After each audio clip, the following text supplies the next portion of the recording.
All right, I just got something in the mail. I'm really excited that I finally got. This is a controller that I actually never got the second version of, this one. I had the original version, which I'll probably grab from downstairs so you guys can check that out. But what I'm talking about is the 8BitDo Pro 2. And these just aren't regular 8BitDo Pro 2s. These are new. These are new colors. We're gonna go over these controllers a little bit today. I know they're not new. These ones are new to me though. These colors, they are new. So we're gonna talk about that. We're gonna talk about what these controllers are, what they do, if you need one, the answer is probably yes, and where you're gonna be able to get them at, and we're gonna do it all right now.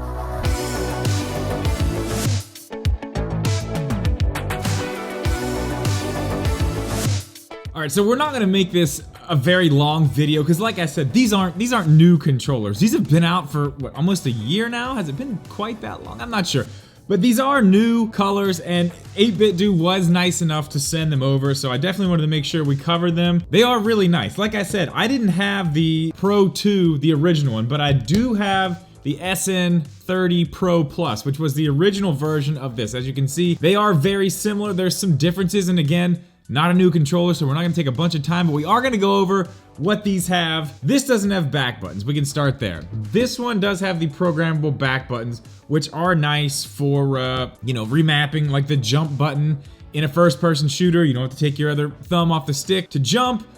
That's a bonus. Other than that, they are basically the same. They are basically the same look, the same feel, just about everything. They do feel a little bit different when you hold them. This one's a little bit thicker, I think. Just a little bit. It's not anything crazy. Probably not anything you're gonna really notice. And another thing that does feel a little different, it does have a textured back. Both of these have a textured back. I know the original ones do. If you don't want a transparent one, you're still gonna get all the features of this without the transparent one. This one does not have the textured back though. Remember, this is the original version. These are the 2s. All the buttons feel great. The D-pad, it's amazing. It's probably one of the best D-pads you can get to use on your Nintendo Switch. It's got a switch on the back this time. Now, with this one, if you wanted to put it in a different mode for, let's say, your Android phone or PC or something like that, there were button combinations that you had to remember, and I believe, are they hidden in here? I know they used to hide some of them in the battery compartments. Yeah.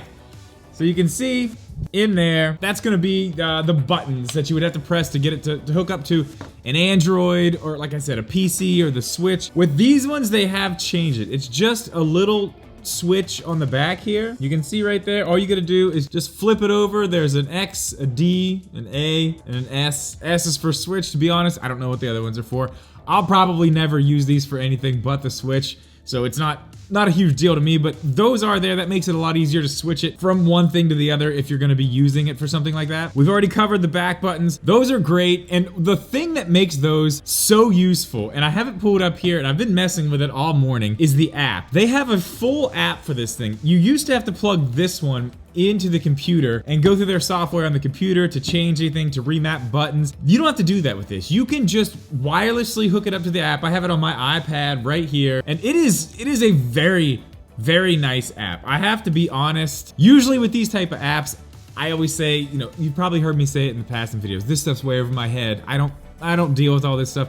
This makes it very, very simple to do, and you can do it on the fly as you're playing a game. So as you can see here, the little buttons are flashing. They're also flashing on the screen, which I'm probably gonna show you here. You press it, and there you go. You got button mapping, you got more settings, you can hit more settings, you can go to the profiles. As you can see here, I have one profile made.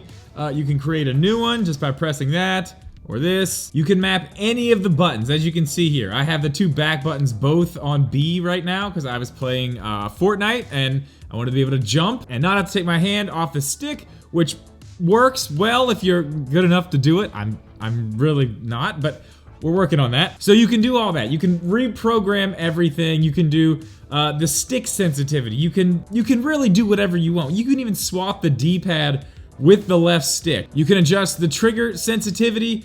It's very easy to do. All this stuff's just on sliders. Like, you don't have to know any numbers, anything weird like that. You just do it on the slider. And as I said, I was playing the game earlier and I wanted to adjust my sticks. So I did it. And then I hit sync to device. Once you do that, it syncs directly over to the controller while it's still hooked up to the Switch. That's pretty cool. A lot of times when you're trying to dial in something on your controller, or trying to do something like that, you have to wait till after a match and then go into the settings, change it, or maybe even stop for a second, go into the settings, change it, then come back out and try it. With this, you're literally trying it on the fly. It's changing as you hit the button on the app. So that's really cool. And like I said, it's pretty easy to use. You can also adjust the vibration. You can set your macros here. And what is really cool about it is once you get them set, if you hit this button right here, it actually saves the 3 presets right there. So you have 3 profiles right there. When the light's off, it's just regular settings, how the controller comes. Then you've got profile 1, profile 2, and profile 3.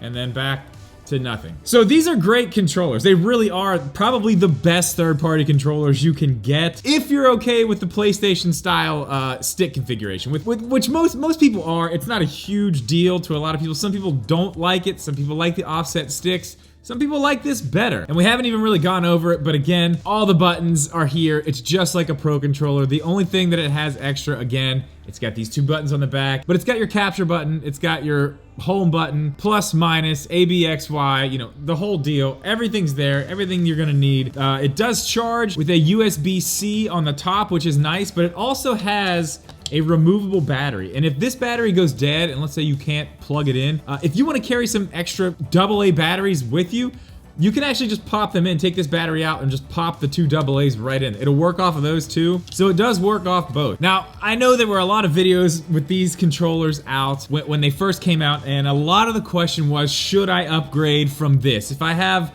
the 8BitDo SN30 Pro Plus, should I get the 8BitDo Pro 2? Then, I saw a lot of people in their videos saying, no, it's not really that big of an upgrade. And I don't know, I don't think it is either. I think now where you can get something like this, where you're getting these customized, transparent controllers, I think maybe now, especially if you're still using your original one, I think at this point, this one's probably starting to wear down. I would say it may be time to look for a new one. And I'm gonna give you guys links down below, Amazon links, to where you can find these. They are available on Amazon right now. I would hurry. My guess is these are gonna go pretty fast. But like I said, this is a quick one, guys. I didn't really want to go over these controllers again, but we ended up doing it anyway. Again, thanks to 8BitDo for sending them over. I do appreciate that. I'm really excited to be able to use these going forward. That is gonna do it. As always, guys, thank you so much for watching this video. Please leave a like.